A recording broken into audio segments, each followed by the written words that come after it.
नमस्कार, तळोदा वृत्तांकनमध्ये आपलं स्वागत आहे. जर आपण नवीन असाल तर कृपया चॅनलला लाईक आणि सबस्क्राईब करा व बेल नोटिफिकेशन ऑल वर सेट करा. चिमण्या वाचवा, निसर्ग वाचवा. जागतिक चिमणी दिनानिमित्त जनजागृती.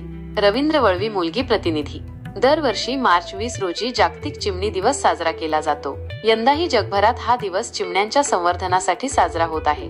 चिमण्यांची घटती संख्या लक्षात घेऊन आणि भावी पिढ्यांना या चिमुकल्या पक्षाची ओळख करून देण्यासाठी हा दिवस महत्त्वाचा आहे. पूर्वी घरोघरी दिसणारी चिमणी आज शहरामध्ये दुर्मिळ झाली आहे. मोबाईल टॉवरचे विद्युत चुंबकीय उत्सर्जन, आधुनिक बांधकामे, अन्नाची कमतरता, प्रदूषण आणि रासायनिक खतांचा वापर यांसारख्या अनेक कारणांमुळे चिमण्यांचे अस्तित्व धोक्यात आले आहे. चिमण्यांच्या घटत्या संख्येबद्दल लोकांमध्ये जनजागृती करण्यासाठी मार्च 20 हा दिवस महत्त्वाचा आहे. आज चिमण्या वाचल्या नाहीत तर उद्या त्या फक्त पुस्तकातच दिसतील. पक्षी हे मानवी जीवनाचा अविभाज्य भाग आहेत, त्यामुळे त्यांचं संवर्धन करणे आवश्यक आहे. प्रत्येकाने आपल्या घराच्या बाल्कनीत किंवा छतावर चिमण्यांसाठी कृत्रिम घरटी लावावीत. त्यांना धान्य आणि पाणी द्यावे. चिमणी दिवस साजरा करूनच चिमण्या परत येणार नाहीत, तर त्यासाठी प्रत्येकाने प्रयत्न करणे आवश्यक आहे. चला, चिमण्या वाचवूया आणि निसर्गाचे रक्षण करूया.